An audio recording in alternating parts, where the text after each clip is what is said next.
안녕하세요. 야구 해설 요정 야에요입니다. 명실상부 대한민국 최고의 스포츠인 KBO 리그. 오늘은 2019 시즌 각 구단에서 뛰게 될 외국인 선수들에 대하여 알아보겠습니다. KBO 리그에서 좋은 성적을 거두기 위해서는 외국인 선수를 잘 뽑아야죠. 2019 시즌에는 어떤 선수들을 보게 될지 알아볼까요?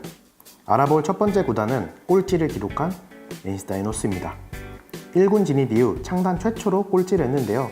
2014년을 제외하고 계속해서 가을 야구에 진출하며 준우승까지 차지했던 NC 다이노스 위상에 걸맞지 않은 성적이라고 볼 수 있습니다. 내년에 더 좋은 활약을 하기 위해서 NC 다이노스는 감독, 코치진, 그리고 외국인 선수 3명도 모두 교체하고 그 의지를 보이고 있습니다. 2018 시즌에 뛰었던 외국인 선수들은 모두 짐을 쌌는데 성적을 살펴보면 왜 떠났는지 알 수 있습니다. 먼저 테임즈의 빈자리를 메꾸고자 영입한 제비어 스크럭스입니다. 2017년 거포 1루수로 들어오며 많은 기대를 하게 했지만 2018년 타율 2할 오픈 7리, 26홈런, 97타점을 기록하며 테임즈만큼의 활약을 보여주지는 못했습니다. 사실 홈런을 26개 때려내고 100타점에 가까운 성적을 거둔 것은 분명 칭찬할 만하지만 2할 오픈 7리의 타율은 규정 타석을 채운 62명 중 59등이었고 삼진은 144개를 당하며 KBO 전체 타자 중에서 두 번째로 많은 삼진을 당하는 선수가 되는 볼명예스러운 기록도 남겼습니다. 재계약하기에는 분명 힘든 성적이죠.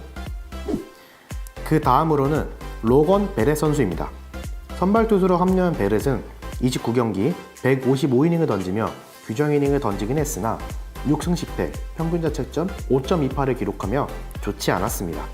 특히 6이닝 이상 던진 경기는 14경기밖에 되지 않았고 퀄리티 스타트는 11번, 퀄리티 스타트 플러스는 단 5번에 불과하며 안정적인 선발 투수 역할을 해내는데 실패하였습니다. 마지막으로 왕웨이중 선수입니다.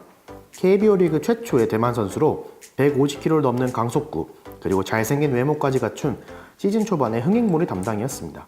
하지만 부진한 경기력과 부상으로 25경기 141.2이닝을 던지며 규정 이닝도 채 던지지 못했으며 7승 10패 평균 자책점 4.26이라는 아쉬운 성적을 남기고 방출되고 말았습니다.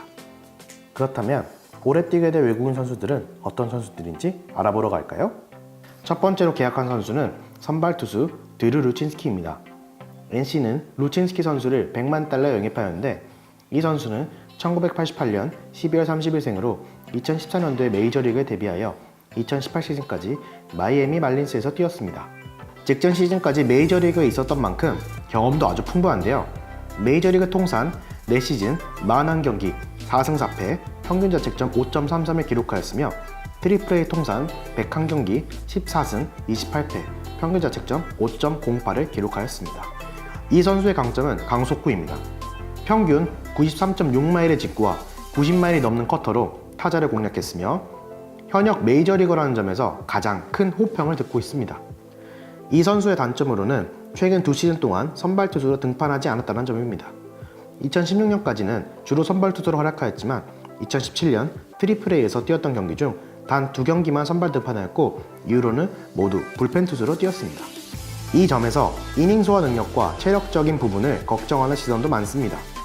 왕웨이중과 베렛이 보여주지 못했던 이닝 히터 능력에 대한 의문 부호만 떨쳐낸다면 루친스키 선수는 강력한 구위를 앞세워 좋은 활약을 할 수 있을 것으로 보입니다.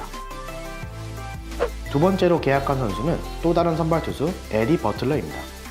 버틀러 선수 역시 100만 달러의 거액으로 영입한 투수인데요. 91년생으로 비교적 젊은 나이입니다. 버틀러 선수도 2014년에 메이저리그에 데뷔하였고 통산 5시즌 79경기 12승 22패 2세이브 평균 자책점 5.80 트리플A 통산 40경기 12승 13패 평균 자책점 4.62를 기록하였습니다. 이 선수의 강점은 루친스키와 마찬가지로 강속구입니다. 93마일의 직구와 싱커, 89마일을 육박하는 체인지업으로 타자를 제압하기에 아주 유리할 것으로 보입니다. 또한 메이저리그에서는 39경기를 선발 등판하였고 트리플A에서도 꾸준히 선발 투수로 뛰며 체력적인 문제는 없을 것으로 보입니다. 지난 2018년에도 메이저리그에서 30경기에 출전할 만큼 전력에 도움이 되는 선수죠. 우려스러운 점으로는 빅리그에서 불펜 투수로 더 많이 활용되었고 텍사스 레인저스로 이적한 이후 피홈런이 급등하였다는 점입니다. 하지만 새로운 차원 구장이 잠실 구장 못지않게 크기 때문에 피홈런에 대한 걱정은 안 하셔도 될 것 같습니다. 세 번째로 계약한 선수는 크리스티안 베탄코트입니다. 베탄코트 선수는 뜨거운 관심을 받고 있는데요. 파나마 국적의 91년생인 이 선수를 영입하기 위해서 NC는 다시 한번 100만 달러라는 거금을 들였습니다.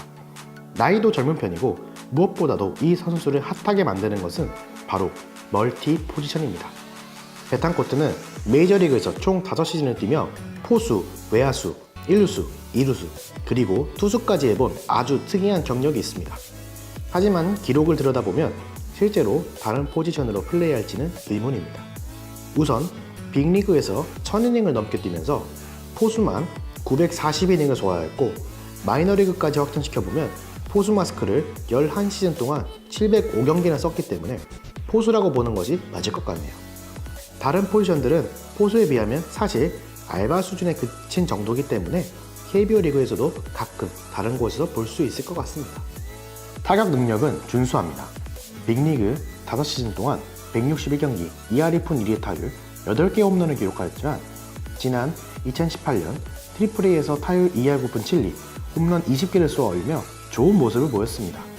다만 트리플A 통산 출루율은 3할 2푼 6리로 좋지 못한 편인데 한국 무대에서 외국인 선수들이 고전하는 스트라이크 존 그리고 변화구에 대한 대처를 얼마나 빨리 하느냐에 따라 베탄코트 선수의 성적이 달라질 것으로 보입니다. 한 가지 확실한 것은 포수의 능력을 출중하기 때문에 양의지 선수의 체력적인 부담을 덜어줄 좋은 자원이 될 것으로 보이고 2018년에 좋았던 장타력을 보여줄 수 있다면 아주 무서운 타자로 자리매김할 것으로 보입니다. 멀티 포지셔닝에 관한 부분은 스프링 캠프가 지나고 나서 알 수 있겠지만 NC의 주전 포수는 양의지 선수인 점, 베탄코트 선수의 공격력 극대화를 위해 주전 내 외야수로 기용하기보다는 주로 1루수나 지명타자로 나설 것으로 보입니다. 어찌됐건 NC 선수단의 팬들 입장에서는 아주 멋진 선수를 영입한 것으로 보여지네요. 2018년 다소 아쉬웠던 스크럭스, 베렛, 왕웨이중 이 3명을 대체하여 새롭게 영입한 선수들이 맹활약해준다면 2019 시즌 NC의 미래도 밝을 것으로 예상됩니다. 얼마 정도 활약을 해야 높은 계약 금액에 걸맞는지 모르겠지만 NC 팬들을 위해서라면 정말 잘해야겠네요. 다가올 시즌부터 새롭게 지은 야구장에서 NC 다이노스 선수들을 만나볼 수 있을 텐데요. 멋진 구장에서 좋은 결과 있길 기대합니다. 이상으로 야구 해설 요정 야해요였습니다.